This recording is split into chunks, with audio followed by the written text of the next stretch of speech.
everybody today joining us from Mexico, and good afternoon to everybody joining us from the United Kingdom.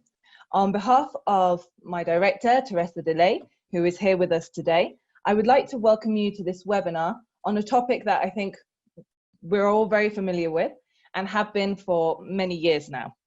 And that is, of course, Brexit. In the news that we're reading today, I think the possibility of a hard Brexit is looking ever more likely, although we still don't know where we're going to be. However, we're just 100 days away from getting there.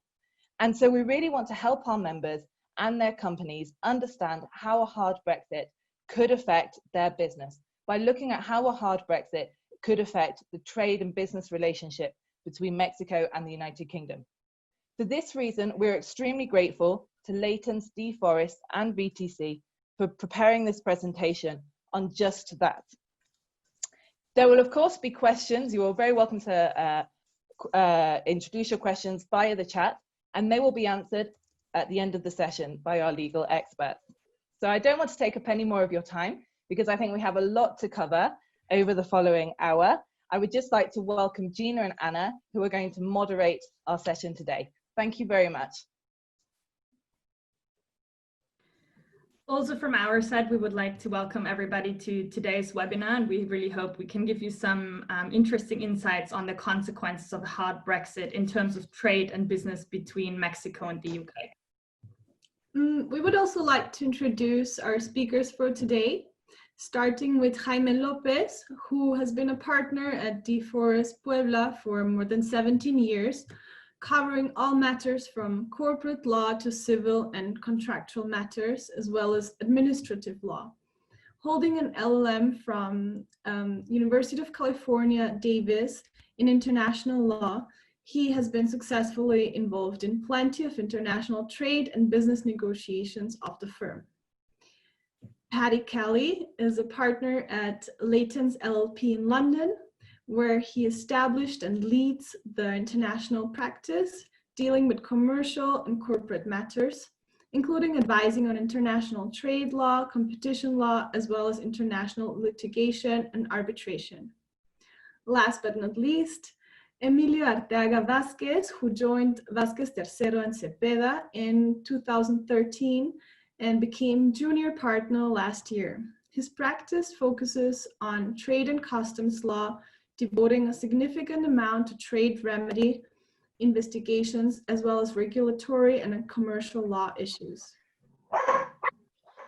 So also from our side, again, thank you very much to the British Chamber and to all of our speakers for making this possible. And it would be great if we could now move on to the first PowerPoint slide so that we could just give you a couple of background facts for everybody to be on the same page. The next one, please. Yeah, so as I'm sure most of us are familiar with, Brexit comprises Britain's exit of the European Union, and that word came up after the referendum, or before the referendum in 2016, about Britain exiting the EU after being a member of it for 43 years. Since the formal negotiations on the withdrawal began in 2017, they took a quite of a long time, and they only made it possible for Britain to exit the UK in 2020, in January this year. And so now we're finding ourselves in this transition period, which will end on the 31st of December of 2020, which is why these next upcoming months are going to be really important for a lot of companies. So without further ado, let's get started now with Jaime Lopez, who will give us an overview of Mexico's trade and economic situation. Thank you very much, Anna, Gina, and thank you to everybody. And good morning here in Mexico and good afternoon in the UK. Please, if we can go to the next slide. Thank you. The next one, please. Okay, the idea is to provide a small introduction on how is the situation in economics here in Mexico, and some history, and I'm not pretend to provide a lesson of history of Mexico, but just an introduction how Mexico switched for a kind of economy for the economy that we have tonight, today.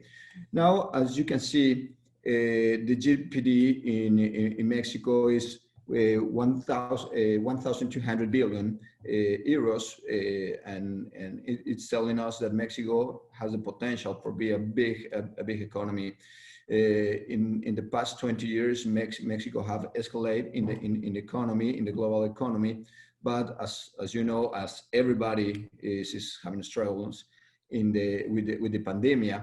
Well, for this year, it's projected, according to International Monetary Fund, that Mexico is going to decrease 10.5%. Probably is going to be the economy of Latin America that is going to decrease more. Of course, this is just not the pandemic, and because since the new government arrived to the power, they start to take some decisions that from the past year, the economy start to decrease. So this is going to be a hard punch to Mexican economy, and I really hope and I cross my fingers that for the next year, 2021, the Mexican economy can grow a little bit more. What is going on with this new government that we have? Well, this new government that we have is averse to the neoliberal. There is a government that do not like too much the free trade, and well, we have the renegotiation with the USMCA, with the US and Canada, but in some way it's something that is already negotiated, so they cannot do too much. But regarding the free trade agreements, it's important to say that all the investments that arrive to Mexico, they are completely protected according to these free trade agreements, especially with the European Union, and of course with the US and Canada. Mexico last year in exportations, we grew up and 7.9%, almost an 8%. So it means that every year since the past 15 years, Mexico in exportations, they have grew up and grew up and grew up. The potential of manufacturing in Mexico is strong. The handwork is qualified. So that's the reason that every year Mexico is growing and growing. Of course, this year is going to be an exception, as all the world is going to have is struggling with the pandemic. Please, can we go to the next slide? Okay, here is in this slide we can show why Mexico is one of the countries, or is the country that have more free trade agreements with the world. We have 13 free trade agreements with 50 countries, and it have a reason. The reason is that, and here is where I'm going to history, and during many years, maybe 50, 60 years, the economy of Mexico was complete closed. The protection of the Mexican industry was complete. So you cannot find almost anything from other parts of the world, any kind of product. It was really hard to find. So in 1980s, it was a very complicated decade for Mexico, and the world was changing. The Berlin Wall disappeared, and the political environment and economic environment started to change with George Bush and Margaret Thatcher. With this, they start a new line of the economic from the world. And well, in Mexico in 1982 have a terrible financial crisis. We have a super deficit, hyperinflation of 3 digits. So the economy of Mexico was a complete mess. So Mexico in that moment decided to start to move, and we start a process that we start to move into the open economy.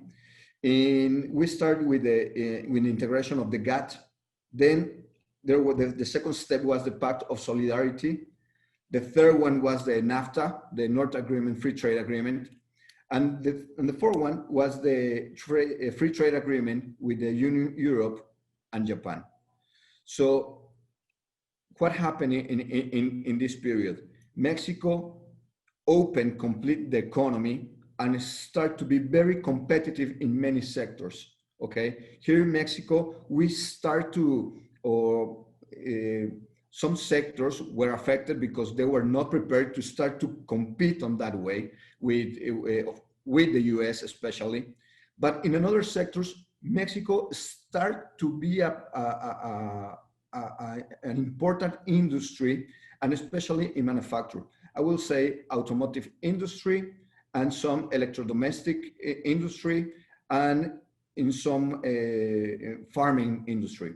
So Mexico started to be very competitive, and they opened complete the frontiers for commercial international trade. By the other hand, many countries, they see that Mexico was a perfect place to invest because in the north, our neighbors, is the first economy in the world. We have to remember that the North America region is the most richest region in the world. We produce approximately between the 25 to 30% of the richness of the world. So Mexico was a very good place to invest and then go to the US and Canada. Can we go for the next slide, please?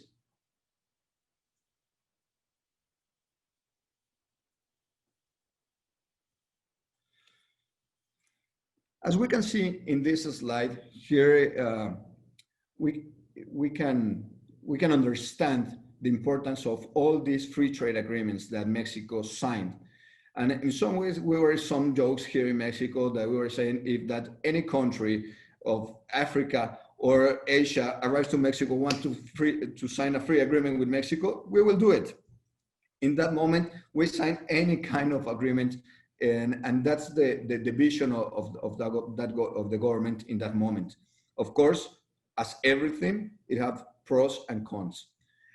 Here in 2000, we signed our free trade agreement with the European Union. And of course, we start to trade, especially in automotive and machinery. And well, Mexico became the third biggest trading partner for the European Union. So we believe that there is a big potential to put that this trade with the European Union and of course with the UK increase. What happened in the past years with Mexico and the reorganization of the USMCA or the NAFTA? Well, Mr. Trump, every time that he said that he will cancel the free trade agreement, everybody here in Mexico, it was a complete panic. And it was when we have that panic because we have to understand that the 70%, 80% of our exportations go to the US. So we are very dependent of the US. So in the past years, I believe Mexico start understand that, or we understood that, and we try to move and try to trade with other countries and try to not put all the eggs in one basket that is in the US. We can see that one of the first countries that understand the advantage to invest in Mexico was Japan. When Japan started to invest a lot of money for automotive industry because they knew that they can have a lot of benefits going to the US. So many German companies and Spanish companies, especially, they start to invest in Mexico. And for example, there are companies like BMW, Daimler, Volkswagen, they perfectly understand that, and they understand the benefits. Now, with the reorganization of the USMCA, well, things are going to change, but this still, we are going to have a lot of benefits. So I believe that Mexico is still very attractive for foreign investment. We are so close to the US that is the first economy in the world that they consume everything, that economy is going to still moving. Go to this next slide, please.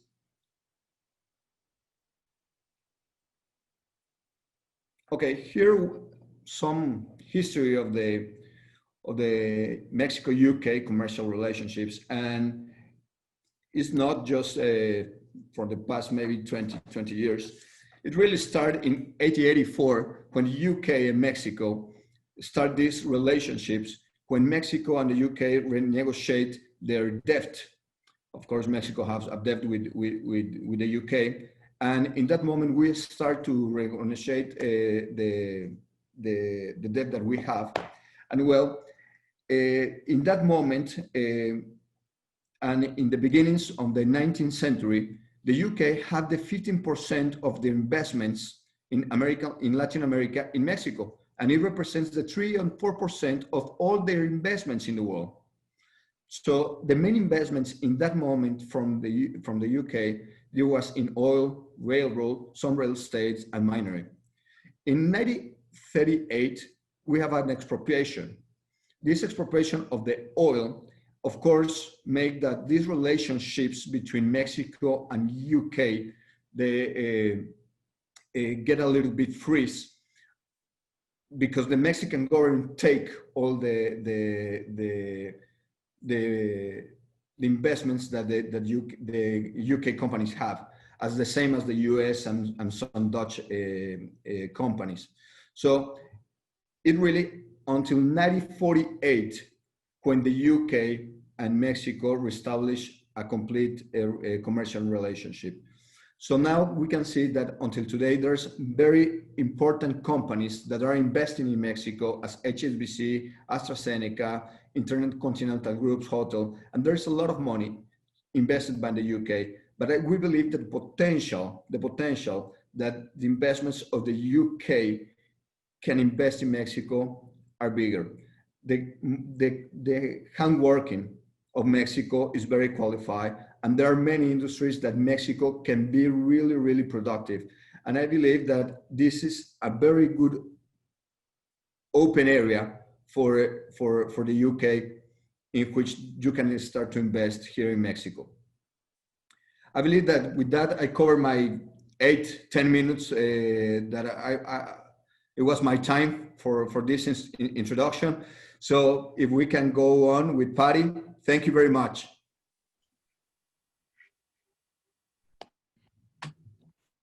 Thank you, Jaime. Yes, Patty, we would please ask you to tell us now more about the trade and investment issues that companies might be facing. Please unmute yourself.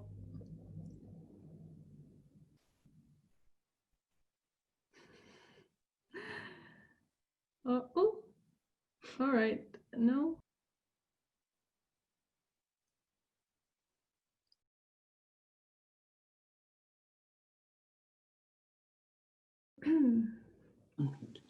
Yeah. Thank you.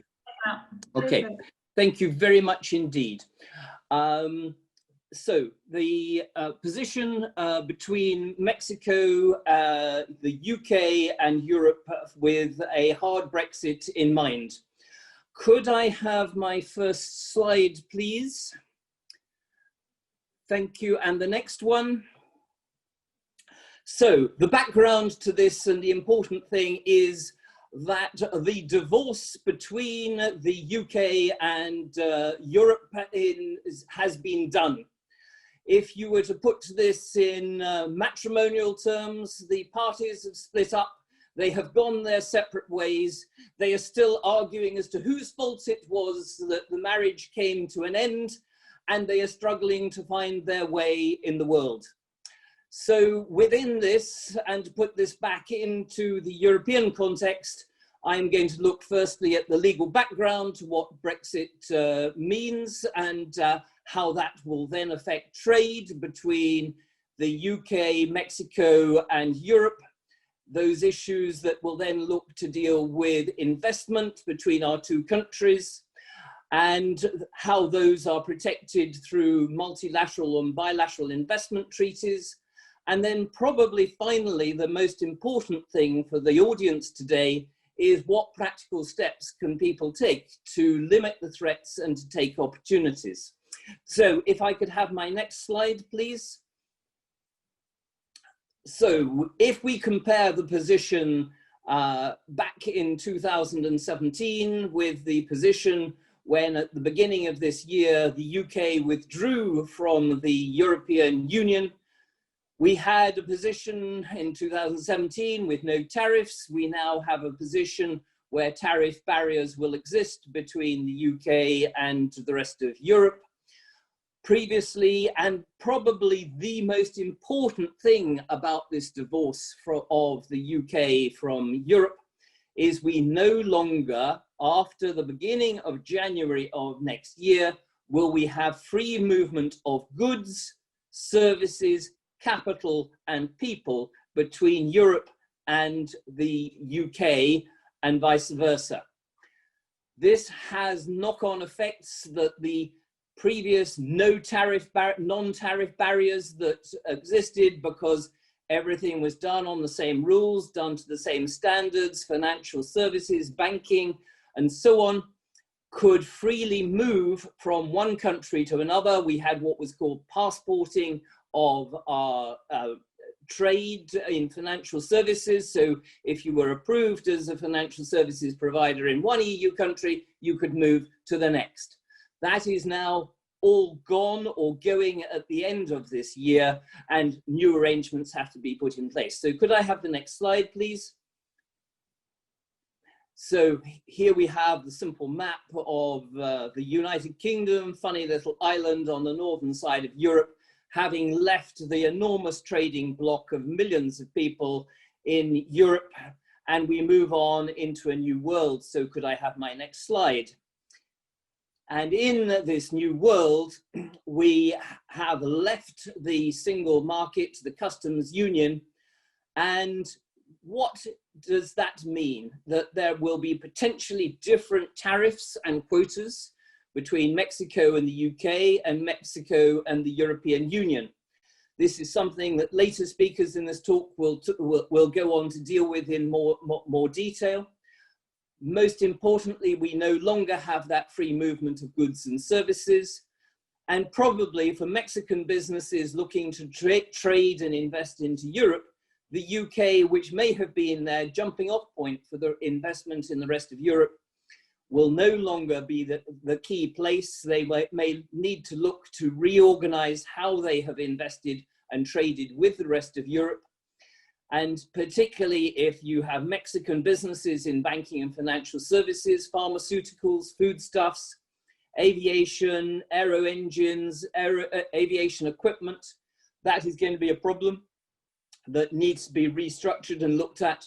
Data protection, of moving data between Mexico and the EU and between Mexico and the UK and vice versa for both of those will become more problematic. And these are at times when we have increasing flows of data between our countries, but we will have to find there will be a new set of rules that will deal with that. And there will be new rules that will make it harder for people to deal with increased customs and compliance issues on moving goods between Mexico, UK, and Europe, and different rules slightly for each. So that will become more difficult. So if I could have my next slide, please. So those changes in background, the loss of free movement of capital in particular, is very important to how investment structures work. It will make that compliance more difficult. You will have a great period of uncertainty in the coming months and probably for the next 2 or 3 years, as the stability of the regulatory structure and framework of the UK will decline, and there will be a process of protracted negotiation for leaving the European Union, and that will cause damage to the international trade between Mexico and the UK, or Mexico and the rest of Europe, as that needs to be restructured and reorganized. So my next slide, please. Thank you. So for goods, there will be separate regulatory requirements on the UK having left. So the technical standards that may apply to a particular piece of electrical equipment or motor vehicles and so on that may have applied in the past in a harmonized way across Europe may no longer apply. There will be different technical standards. While the EU has historically set those technical standards, that will go as separate technical standards have to be developed and organized. And it is my best guess that those technical standards of the UK will diverge from Europe. It is a huge job, though, for the UK to try to redesign all of those technical standards, and it will take many years for the UK to catch up with what is happening in the rest of Europe. So that will cause much difficulty in planning trade between Mexico and the UK, Mexico and Europe, because the UK and the rest of Europe will be different markets and they will probably diverge over time. For financial services and banking, for those businesses that are in that, there is a small time window left for those businesses to reorganize. There being no longer passporting in financial services. An equivalence regime may develop for that, but it's not clear how it will be done, but it will give rise to great difficulties in trade in financial services, banking and goods, which we are only seeing the beginning of. So if I could have my next slide, please. I mentioned earlier data protection, data hosting services. We are at a time when we have increased data flows between our countries, but we have new rules that will need to be developed between Mexico, the UK, and between Mexico and the EU. Those are still being worked out as to how they are going to be done, but hopefully with the benefit of standard forms of clauses and contracts as between those who host data in one jurisdiction and another and transfer data to the other, hopefully those will be worked out, but there are still issues left to develop and to make sure that they will work effectively. So my next slide, please. In moving goods from one country to another, there is always the paperwork or the electronic paperwork in order to make sure that those things happen. The UK is struggling in how it deals with that. It is having to build new computer systems. There will be new paperwork and systems and origins, which hopefully will be in place by the beginning of next year, but it's not clear that they are. I think there are going to be a lot of teething problems. There are going to be a lot of problems of goods being delayed in docks and harbors. There are going to be lots of issues with regard to what was the origin of goods, what tariffs may apply, what is the value of those goods. And I think one of the practical issues is going to be that people will reorganize their supply chains in order to see if they can reorganize their sourcing of goods in order to produce a better and smoother transfer of goods through the supply chain. That may mean that there are opportunities for some Mexican or UK businesses as between themselves to gain, but for every gain there will be losses. But every contract and every supply chain needs to be very carefully looked at and planned for and negotiated for those changes. And those are some of the detailed issues that we will look at a little later. There will be certainly an additional compliance burden. But let us move on to the next slide. One of the particular areas that I think that is going to cause disruption is in the loss of free movement of capital. And that will mean that some investment structures that have already been created, whether for UK businesses to invest into Mexico or Mexican businesses to invest into the UK or the EU, will no longer work in a proper way. And there will be a loss of those structures and those will need to be reviewed. So if I could have my next slide, please. One of the particular issues when those are reviewed that needs to be looked at is how they match with bilateral investment treaties as between Mexico and the UK or Mexico and the rest of Europe. often in order to support the supply chain and various components in the supply chain being made, people will set up subsidiaries or other businesses in the supply chain, but those all exist and they are held in place by the investment treaties that exist between our respective countries.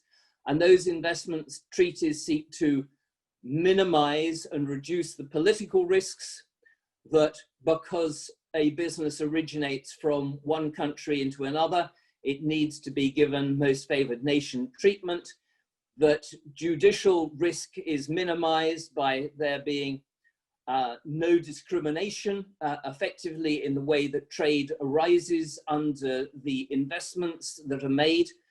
Economic risk is minimized, and in the event of civil unrest and war, again, there are provisions for compensation. All of those will need to be looked at, because when the UK moves out of Europe, those bilateral investment treaties will need to be restructured and reorganized, because the UK is leaving Europe and there are certain rules as to how those investment treaties will change. But that needs to be looked at and managed. Next slide, please. There are multitude of investment treaties around the world, and in the image at the bottom of that slide, you see what I would call the spaghetti of those treaties that join all of the countries in the world, 2,500 of them throughout the world that link us all together. But they change over time. They are changing because of Brexit. Those are issues that need to be looked at in how these things are organized. So next slide, please. So, important slide, general steps that Mexican businesses face in trading and investing in the UK. Anybody who hasn't already analysed what threats and opportunities there are needs to do so. They may do that on their own, they may need help, they need guidance. There are lots who can help and advise, but just look to see where the traps are, look to see where the opportunities are. It may be that investment that has been made into Europe through the UK will shift from the UK into other European countries in order to set up better supply chains and things of that sort. That may need time to be taken to obtain necessary regulatory, environmental permits and those kinds of things. That may cause the way in which goods are supplied to change. The fact that the UK is leaving Europe may mean that there are opportunities for people who are losing out to claim on their political risk insurance policies in how they are exporting and trading. That is something that needs to be checked and looked at and seen, and legal and insurance advice may need to be taken to see what opportunities there are there in order to protect the downside through insurance.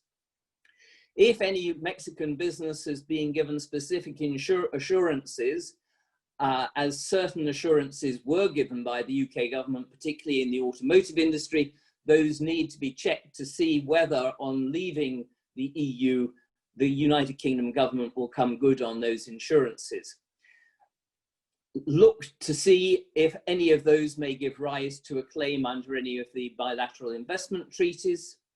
Look to see what structures need to be put in place and check what the opportunities are for quotas on the trade you make. So those are important. So the next slide is also on big picture issues, that whether the Mexican government will enter into negotiation for further free trade agreements with the UK, whether the Mexican government will support the UK's application to the CPTPP, of which Mexico is becoming part. Those are all big picture issues that need to be looked at. And finally, we move on in the next slide to look at practical issues that need to be addressed by all Mexican businesses trading or investing into the UK. Get out your contracts that govern all of those relationships. Look at them carefully. See what they say, and are they going to be fit for purpose in the trade and investment that you are carrying on. Make sure that there is appropriate regulatory compliance, health and safety, environmental provisions that are dealt with, and that the risks for those things are properly apportioned as between you and your trading partners. Look to see whether those contracts are under English law, Mexican law, and whether that still fits the purpose that you have for the future. There's going to be big changes in the way in which Europe and the private international law rules on courts will affect which court will decide what things, where there are disputes. Look to see whether your contracts adequately provide for that. If they don't, consider very much indeed looking at inserting provisions for disputes to be ruled by way of arbitration and not before the courts. Look very carefully at that. Review also the tax, direct and indirect tax, VAT, excise duties, and customs procedures and practices, and the provisions and how those knock on into pricing that will affect you and the goods and services that you supply and you deal in. Look finally to review and replace provisions for localization. So those are things for responsible people to deal with regulatory issues, provisions for the marking of goods, the labeling of goods, whether those goods will comply with the local technical requirements. Look to see whether you have the appropriate licenses and authorizations in a new regime. Look to see if the whole of your trade is supported by intellectual property rights, because there are changes to intellectual property rights that will happen as a result of Brexit. And look to see if you can, in practice, make your trading operate properly through data protection and the transfer of data between countries. Those are all the practical issues that you need to look at. So analyze, plan, take action, take advice from those such as lawyers, accountants, those providing your tax and trading advice, and see how those will affect the regime for the future. So there is a summary of the things that you need to do, and we can now, I think, move on to the next issues of how trade is planned, and our next speaker. Thank you so much, Patty. Yeah, Emilio, can you now please tell us a bit more about possible future treaties between the two countries and about the general applicable trade rules without any agreement? Thank you.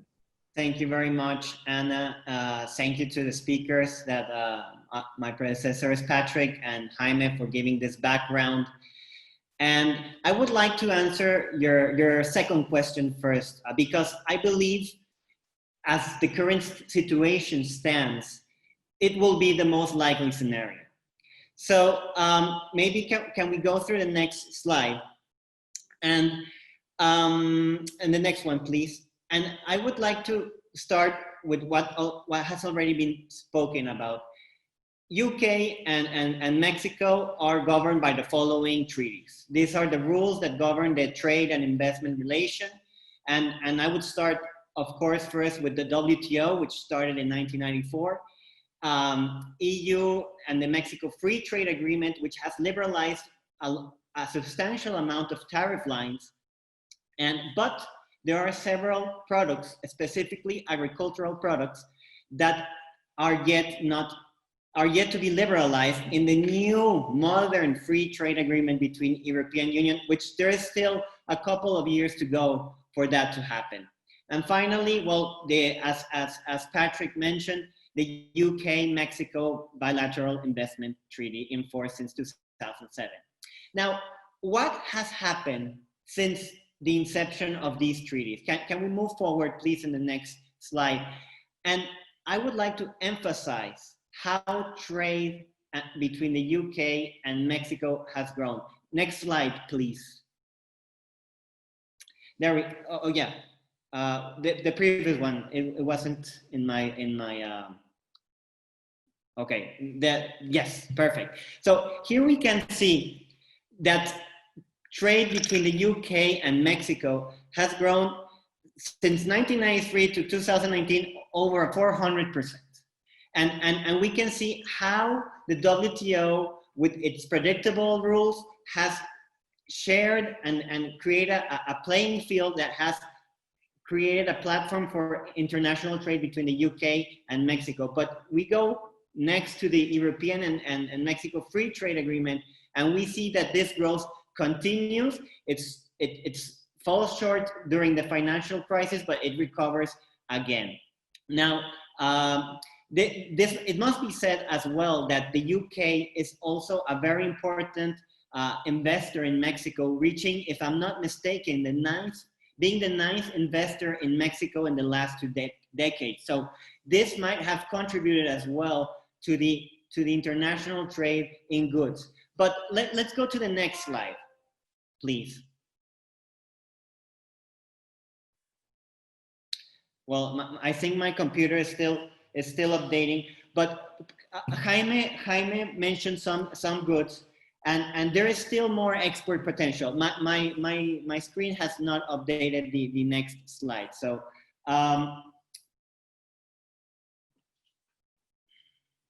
okay, perfect. We can see here how the share of the trade relation between the UK and Mexico. Mexican exports to the UK represent less than 1% to the UK, and while we have a strong trade relationship, of course, for geographical reasons, and with the US, for instance, and the Mexican imports from the UK represent less as well of 1%, and despite this exponential growth that we have as a result of the WTO and Mexico. Now, I'm a person that loves football, and for instance, Liverpool was the champion last year in the Premier League, and with 99 points.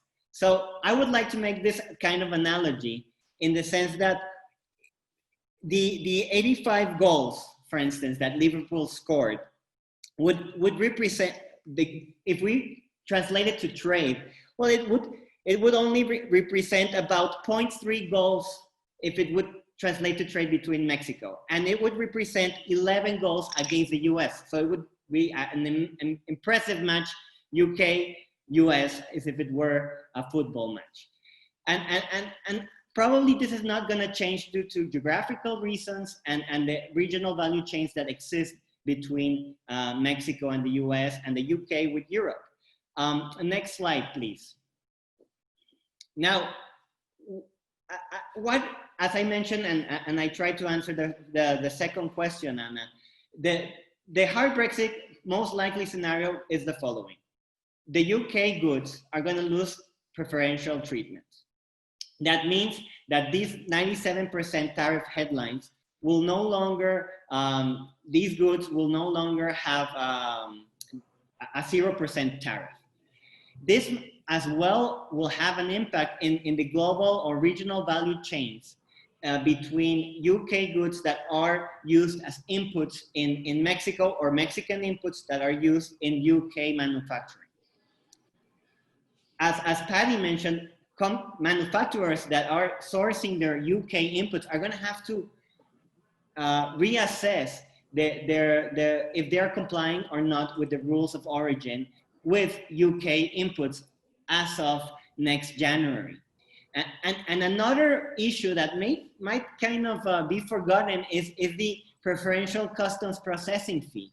Mexico has a customs processing fee, which the default, the general, is this a value that appears in the presentation.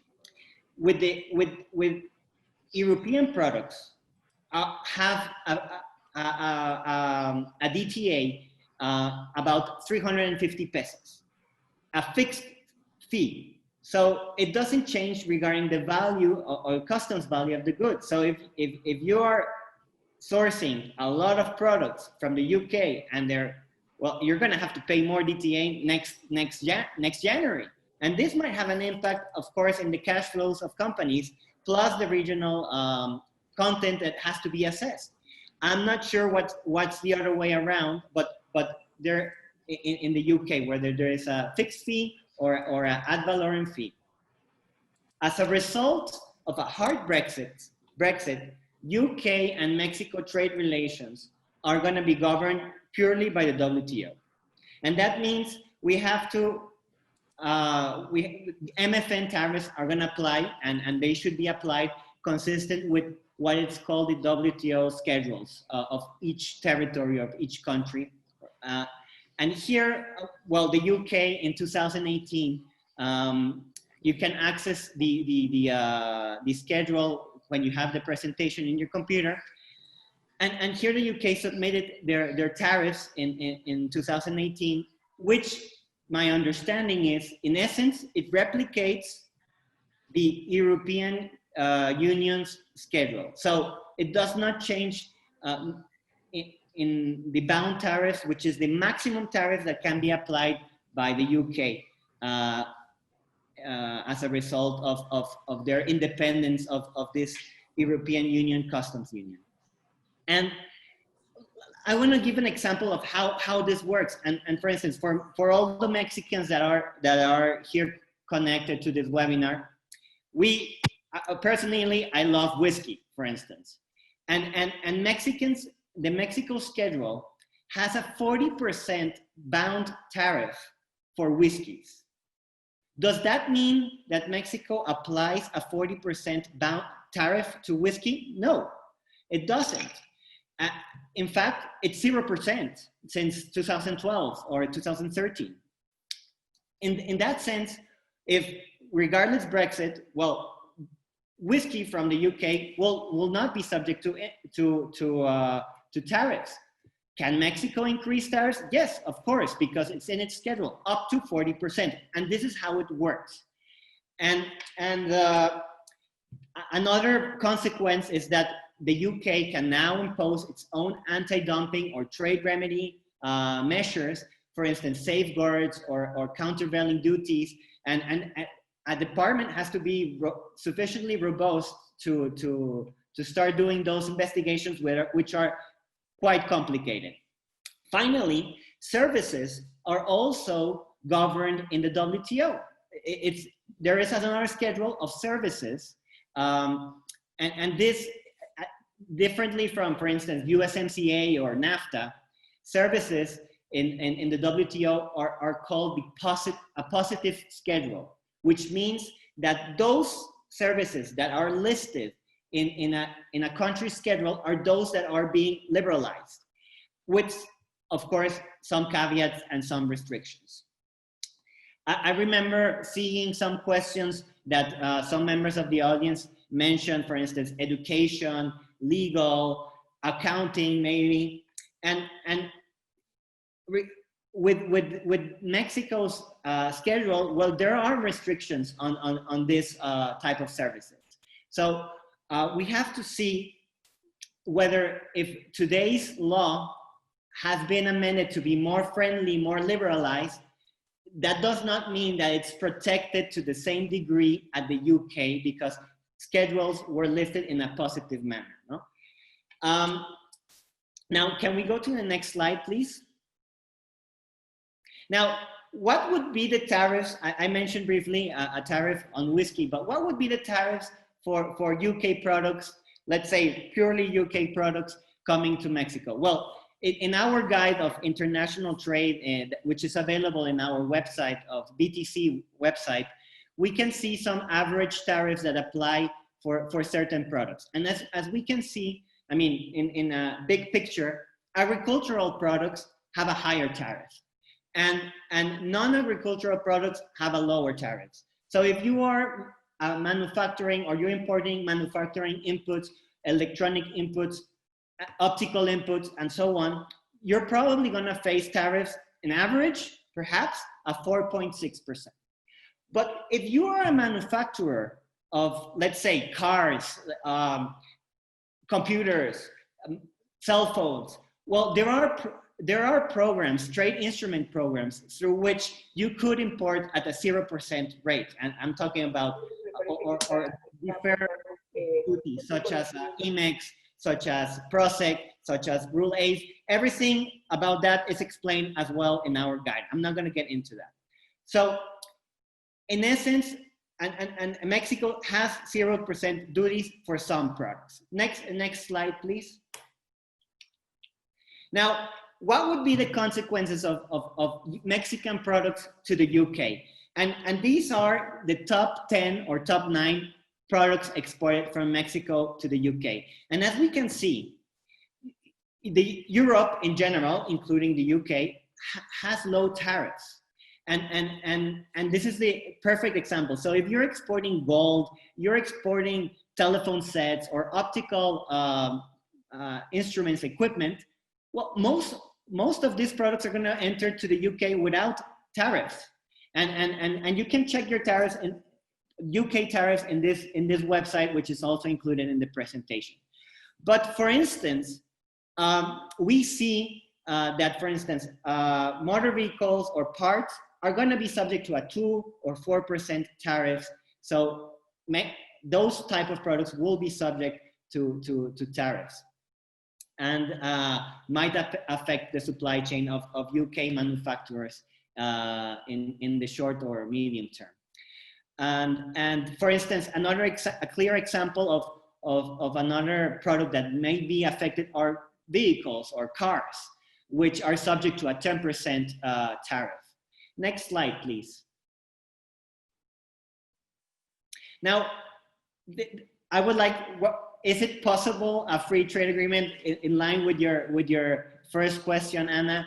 Well, the UK is already negotiating free trade agreements. And for instance, 3 weeks or 2 weeks ago, there was an announcement regarding the UK-Japan trade deal, which is, to my understanding, very similar to the one between the European Union and Japan. But some additional geographic location aspects were included or expanded for UK products. What does this mean for the UK and Mexico trade relations? Well, of course, Japan is part of the CPTPP free trade agreement. But does that mean, or does that give a hint that the UK will join CPTPP, as Graciela Marquez, our Mexican Ministry of Economy, mentioned or welcomed 2 weeks ago as well, in the discussions of informal discussions between the UK and CPTPP parties? Well, there is a great issue in the short term. Some countries of the CPTPP have not yet ratified this treaty.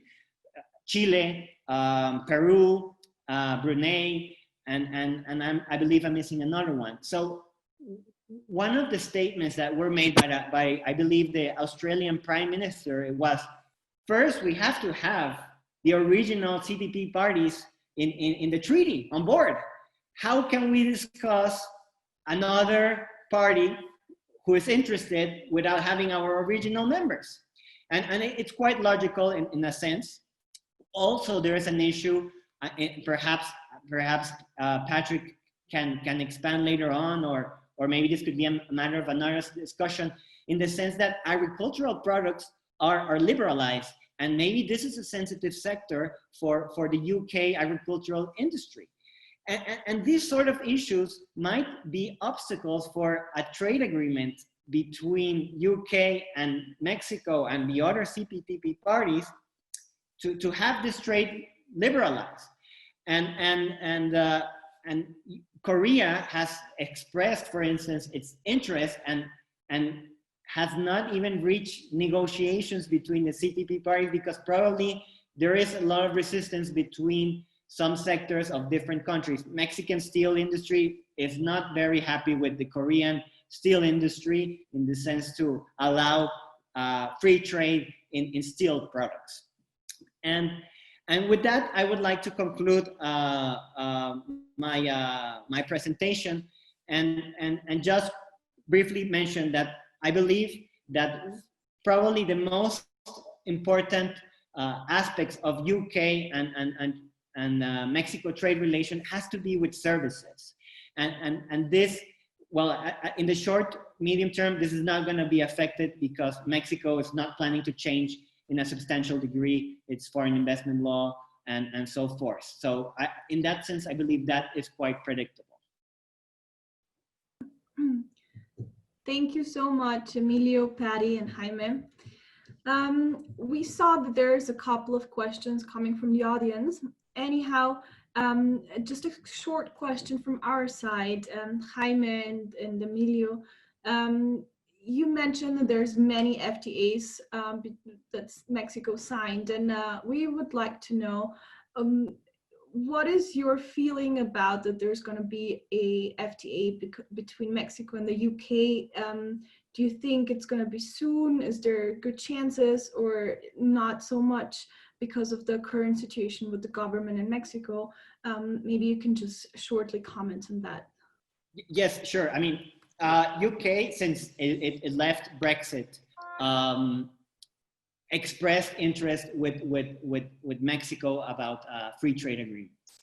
Now, I think here, and this has been published, I believe, in the House of Commons, there was a report regarding it's better for the UK to negotiate with several parties in order to have access, immediate access to several parts of the world.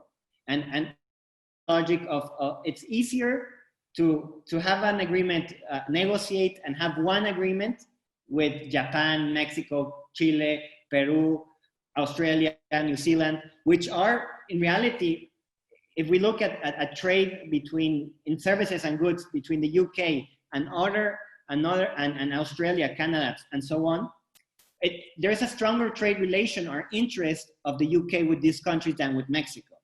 So it's logical to assume that it's easier, practical to have this CPTPP agreement with these countries. I don't want to rule out the possibility of a FTA only between UK and Mexico. But Mexico right now has some priorities, such as implementing USMCA, such as implementing or negotiating in the Pacific Alliance or CPTPP even, and so forth. So it's not that simple to negotiate a free trade agreement. And Mexico, as I mentioned the numbers in trades and goods, there is not a strong trading good interest or strength between the UK and Mexico. And truth to be told as well, the European Union modernization free trade agreement between Mexico and the EU is still on course. They're still drafting or legal scrubbing, as the term would say, their agreements. So there are priorities. And European Union as a bloc with Mexico, it's the third major trading partner of Mexico. So I don't think Mexico will diverge its attention for the less than 1% trade between the UK and Mexico. Okay, thank you. Jaime, do you want to add something to that? Yeah, well, I completely agree with Emilio. And honestly speaking, I don't see this government that, I mean, this new government is focused in another kind of ruling, and they are not, I'm pretty sure they are not going to negotiate on a free trade agreement. I'm pretty sure that with all the free trade agreement that we have is enough for now for Mexico. So honestly speaking, I don't see this government negotiating a free trade agreement just with the UK. I mean, the effort and the energy that we take in the past 2 years with the USMCA, I believe it was enough. So I don't see that coming. Okay, thank you very much. Now there's a few questions from the audience, and somebody asked how to strengthen the investment threats between Mexico and post-Brexit UK. Maybe Patty, can you comment on that, or any of the speakers really?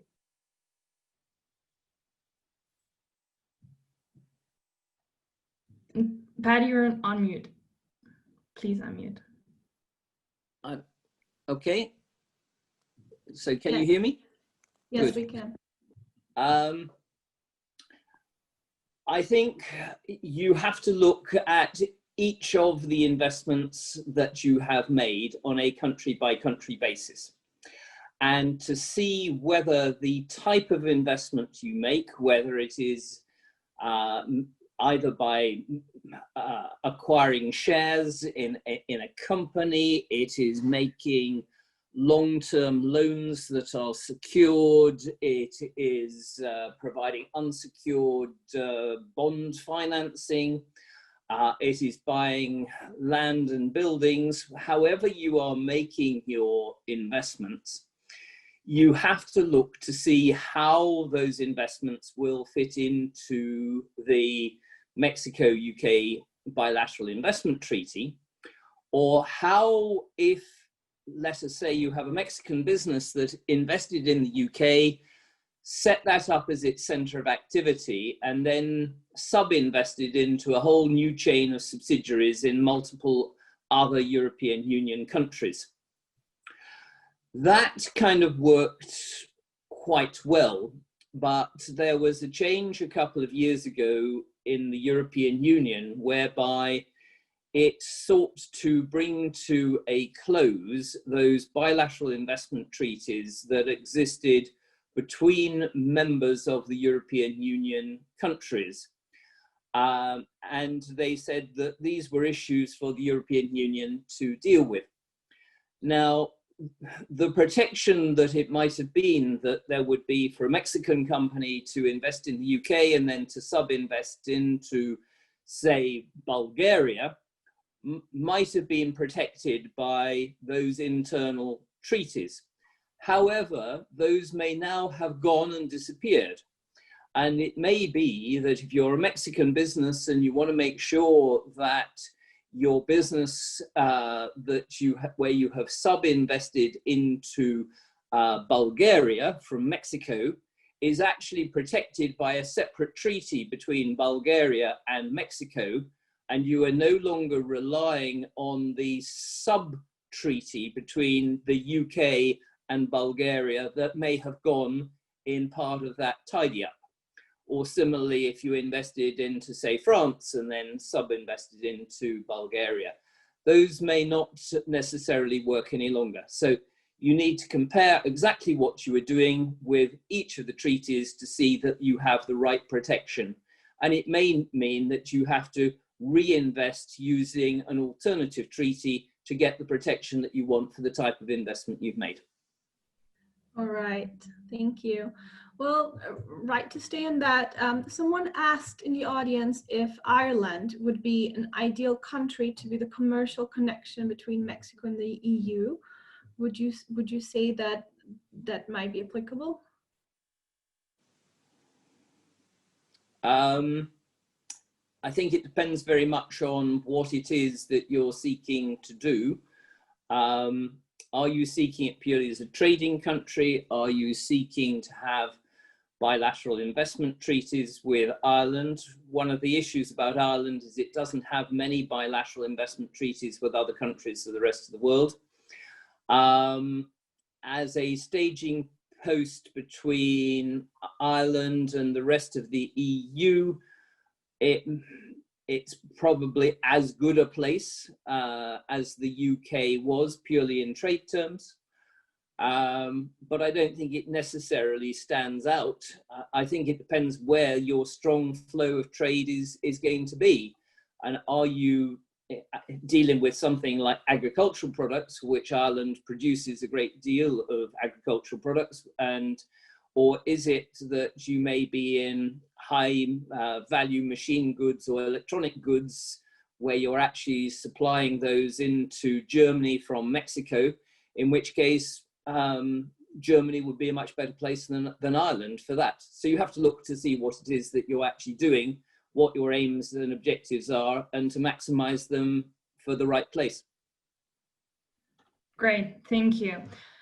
There's another question, maybe Jaime can answer this one. It's about what is the expected impact for the automotive sector, and what do you recommend, which measures do you recommend taking from the compliance perspective?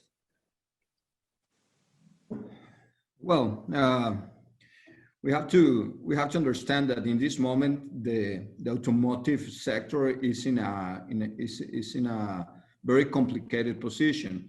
I mean, this not starting with the pandemic; it started a year and a half ago. And we have to remember the automotive sector is a cycle sector. in which every 6, 7 years have a down. So since last year, we have a down in the automotive sector, and of course with the pandemic, we are having a hard time over there. Of course, from my point of view, this Brexit do not benefit the supply chain in the automotive industry. And at the same time, we have to understand that now Mexico, all the automotive industry is in a new way to trade with the US. So all the companies are in a complete new accommodation of the supply chains.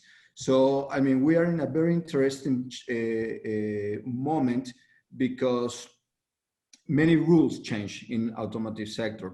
So regarding in a specific with the compliant perspective, I believe that the rules of the new USMCA about compliance, I mean, they're very complete. So I believe, from my point of view, we need to follow that ones that are the last one that we have, and that I think that is the key point over there. If I may compliment, I would. There are several aspects that I would also like to point out. Where are you exporting? That would be the first question. No? If you're an automaker, where are you exporting? Is it the US? If it's the US, your component, your part, well, does not constitute, is not regional from North America. So probably if you have already done your audit and compliance of rules of origin, it may not impact your whether your auto or your auto part complies with this rule with the rule of origin applicable in the USMCA. If, in the other hand, you are exporting to Europe, well, of course, the input from the UK will affect, and in that sense, you should review compliance of your rule of origin regarding EU-Mexico trade FTA. So in that sense, that would be the like one of a highlight regarding trade compliance, for instance. All right, thank you, Emilio. Actually, we have one more question for you, Emilio. Also, someone asked from the audience, they would like to know if there's any provision with regards to steel trade other than the WTO applicable, considering that Mexico has 15% tariffs for steel with non-FTA countries. Yeah, I mean, I think I understand, David, because steel is our day-to-day work in the firm. And no, I mean, Mexico has this 15% on steel. So if UK produces steel products that are subject to this 15% ad valorem, well, they're going to start paying next January, and with DTA on plus in addition. So maybe it's better to source from Korea now, because or from Japan, China, depending on the anti-dumping duties. This is because we have the MFN, and the MFN, which is the most favored nation treatment, established in Article 1 of the GATT, which is the cornerstone of WTO law. There is no other way out other than with a free trade agreement. And in that sense, perhaps Vietnam can be an option, because Vietnam is part of CPTPP. And if you need cheap steel or a steel without duties and with a limited cap fee DTA, Vietnam might be your best option.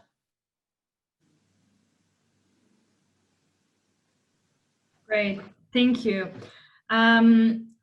One more question from the audience. Do you think that we could see a similar trade relationship between Mexico and the UK as that of, for example, Mexico and Norway, where it is still based on EU basis? So they're saying 2001, the free trade agreement with the European Free Trade Association. Or do you think that the UK's leaving is too acrimonious? I think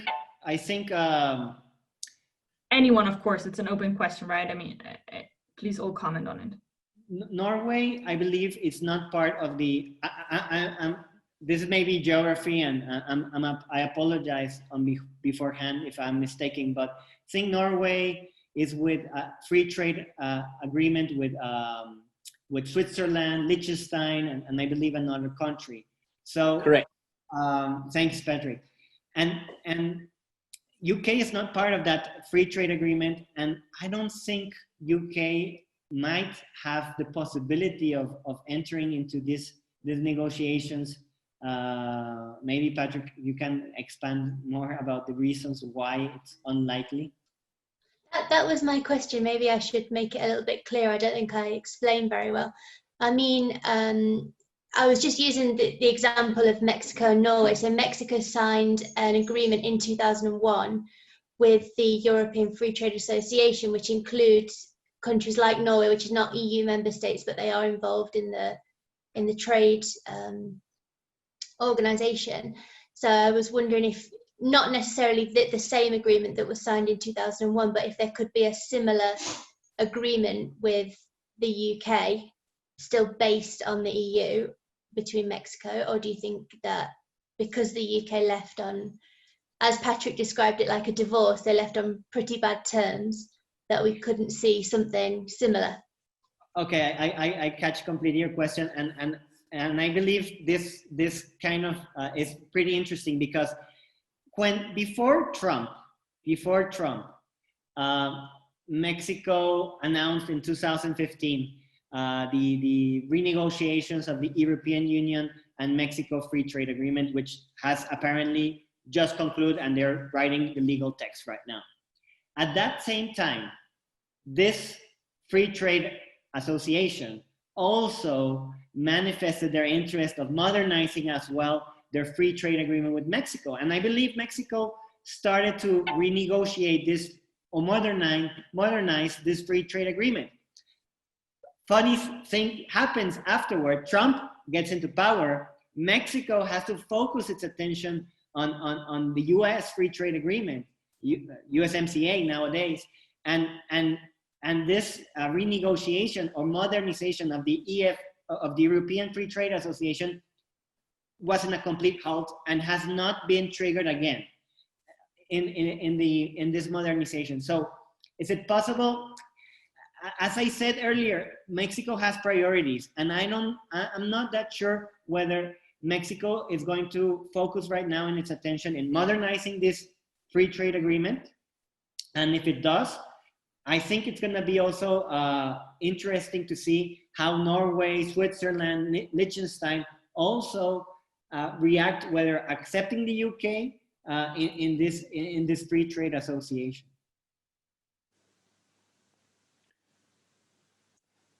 I agree, Emilio. It is a very much a question of priorities for various nations. And while the UK says that it wants to come and knock on the door of many other nations, your point made earlier is a very good one, that because there is limited time, there is limited resource, the UK is much better placed in entering into some form of multilateral trade treaty than some form of bilateral trade treaty. And indeed, even within those multilateral treaties, it needs to look as to where is the greatest volume of goods and where can they get the greatest benefit. And those are the countries that they need to look at first. The other countries come lower down the table, and but that is a little bit complicated by the political willingness of some of the parties in those to enter into the discussions. You know, but maybe it's you know, a bit like, you know, the football league. You know, who will win the Premier League or Champions League championship this year? And it's a bit like betting on that. But essentially, it's volume, it's political choice, and priorities for each country. And it's a big game to play. And it's not a game that the UK is really very easily geared up to play. It hasn't played the game for 45 years. and it has to learn a whole new set of skills in doing it. Maybe it will, but it's a big cliff to climb in doing it. All right, wonderful. Actually, we kind of slowly have to round it up. We're running out of time, and we would just like to have one last thing hearing from you three. Would you please give, just in really short sentences, some advice that you're giving to companies or whoever who might be affected by the Brexit? Just what's your advice, and if there's anything positive that they can take from Brexit, and that's really short, and then that's it. Thank you so much. Patty, maybe? Yes. Shall I go first? Okay.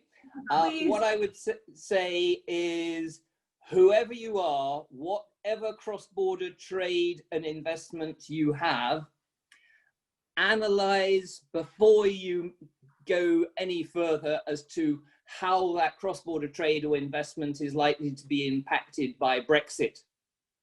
Work out where the threats, the opportunities are, and then put in place an action plan. However hard or easy you think it will be, in reality, it will be a lot harder, a lot more difficult, take a lot more time, and the more you plan, the more detail you plan in, the more you will succeed. So analyze, plan, and action.